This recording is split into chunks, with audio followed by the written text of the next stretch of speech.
नमस्ते भारत। 28 साल का एक युवा शास्त्री धीरेन्द्र शास्त्री कुंभ में मरने वाले बहुत सारे लोगों के ऊपर क्या बयान देते हैं, आप खुद सुनिए। पर कोई गंगा के किनारे मरेगा तो वो मरेगा नहीं, मोक्ष पाएगा। लेकिन उनकी मृत्यु नहीं हुई है, सच कहें उनको मोक्ष मिला है। देखा कितने प्यार से बोला कि वहां मरने वाले जो लोग हैं उन्हें मोक्ष की प्राप्ति हुई है। अगर वाकई में वहां मरने वाले लोगों को मोक्ष की प्राप्ति होती तो ये साधु संत जो इतनी सारी शास्त्र गाथाएं करते हैं, व्यासपीठ पे बैठ के, मंच पे बैठ के कथाएं करते हैं, भगवान का जप करते हैं, ये भी तो मोक्ष की प्राप्ति करने के लिए करते हैं। मोक्ष का मतलब क्या है? भगवान के चरणों में विलीन हो जाना और जन्म लेने के इस चक्कर में ना फंसना। उस सब के लिए ये इतना भजन पूजा करते हैं। तो ये क्यों नहीं वहां पे मोक्ष की प्राप्ति कर लेते? ये क्यों नहीं वहां पे कुचल के मर जाते? नहीं मरेंगे, क्योंकि इन्हें पता है, इन्हें असलियत पता है कि जो भी है ये शरीर है। नरक, स्वर्ग, दुख, सुख जो भी है इस धरती पर है, और ये पूरे स्वर्ग की आनंदभूति खुद यहाँ स्वयं उठा रहे हैं।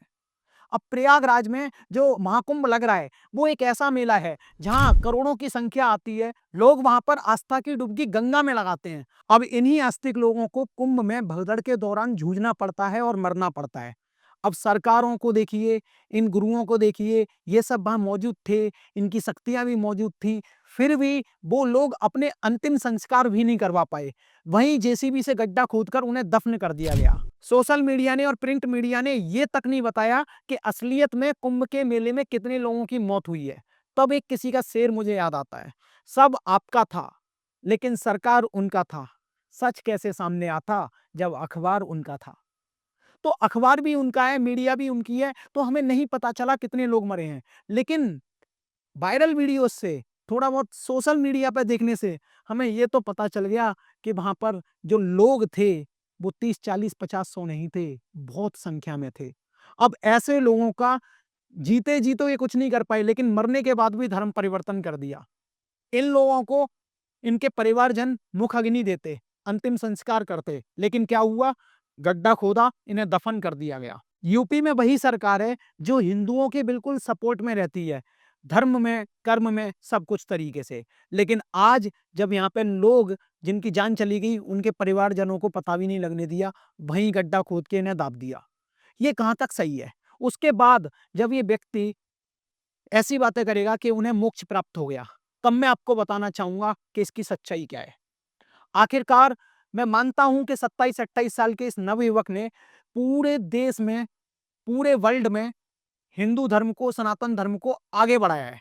चाहे जादू का सहारा लेके, चाहे पाखंड का सहारा लेके, चाहे चाहे मान लो लीला का सहारा लेके, किसी भी चीज का सहारा लेके, लेकिन इसने बहुत सारे लोगों के बीच जन जन में आवाज तो पहुंचाई है। अब मैं ये भी बताना चाहूंगा कि अगर इन्हें वाकई में शक्तियों का पता होता तो ये उस घटना के दौरान वहीं पे थे। तो ये क्यों नहीं बता पाए लोगों को कि यहाँ पे एक घटना होने वाली है, सतर्क हो जाओ, शांत हो जाओ, बढ़िया तरीके से आप डुबकी लगाओ, ठीक से कुंभ नहाओ और जाओ? नहीं बता पाए। लेकिन जब ये घटना घट जाती है तब एक फालतू का बयान देके ये लाइमलाइट लेते हैं, बकवास करके ये गुजर जाते हैं वहां से। ऐसा होने पर मेरे को सच दिखाना पड़ेगा कि अब ये व्यक्ति क्या करता है। तो चलो सबसे पहली वीडियो देखो इनकी। तो ये जनाब आए और बाबा ने इनके अंदर जो भूत था उसको मार लगाने को कहा। भाई बाबा के पास सिद्धि है तो भूत वगैरह को बाबा धो डालते हैं। तो सुने जरा क्लिप।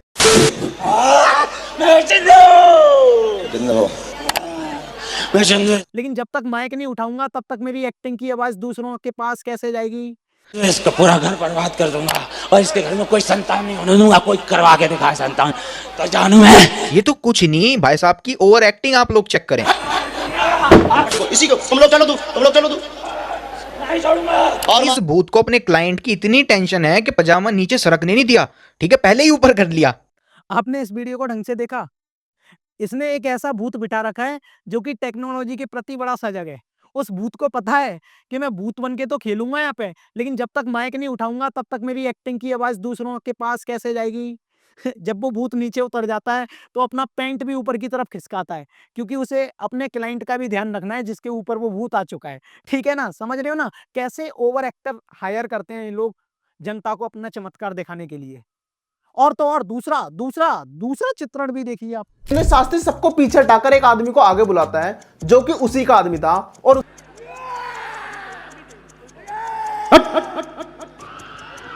और मारो इसे।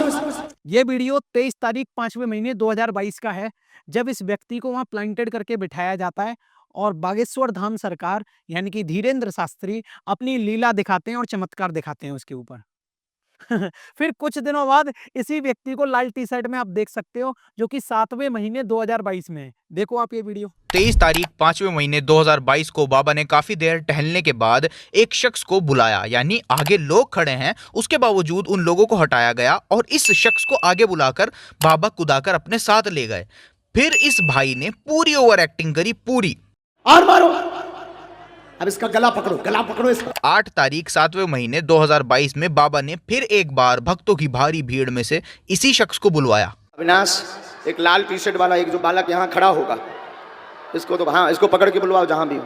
अरे गुंडाई है कहते हैं। और फिर इसने ओवर एक्टिंग करी। तो बाबा जी, इस ओवर एक्टर के कितने पैसे काटोगे आप? देखा आपने, सेम व्यक्ति है, एक्टर भी नहीं बदला। 2 महीने बाद इसकी वीडियो आती है, ठीक है। तो ये लोग ना प्लांटेड है भैया, ठीक है, प्लांटेड, बिल्कुल एकदम प्लांटेड। अपना ज्यादा बड़ा चमत्कार दिखाओगे तो वहां अपने लोग बिठा दो, प्लांटेड लोग बिठा दो। अब एक वीडियो में पर्चा बनाने की भी दिखा देता हूं। पहले आप इन सज्जन को देखिए और स्क्रीन पर आप इनका पर्चा देखिए। ये पर्चा बनाया था और बाबा ने इस पर्चे की इस लाइन को पढ़ा ही नहीं। इस लाइन में लिखा है काम काज बंधन। तो बाबा ने इस लाइन को लोगों को पढ़ के सुनाया ही नहीं, खुद सुने। घर में गंदी शक्ति, बेटा का दिमाग काम नहीं करता है। अब सवाल यह आएगा, बाबा ने इस लाइन को क्यों नहीं पढ़ा?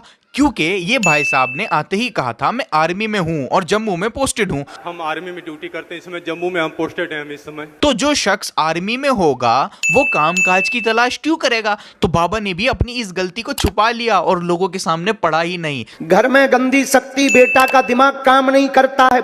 देखो, जब ये पर्चा पढ़ने पे आते हैं तो एक लाइन भूल जाते हैं पढ़ना, काम काज बंधन। एक्चुअली में ये भूल नहीं जाते, ये बिल्कुल कॉन्फिडेंट है।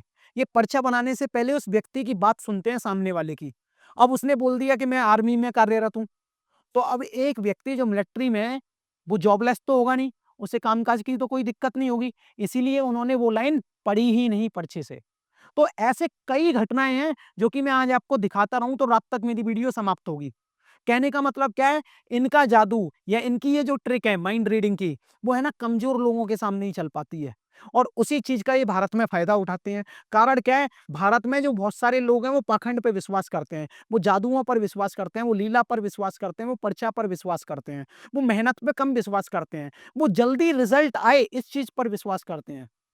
किसी के हाथ पैर में चोट है, ठीक है, किसी के शरीर में कोई प्रॉब्लम है तो बाबा पे दिखाएगा, फूंक मरवाने जाएगा, झाड़ फूंक करवाएगा, क्योंकि उन्हें लगता है कि इससे बहुत जल्दी रिजल्ट आ जाएगा, तुरंत सही हो जाते हैं लोग।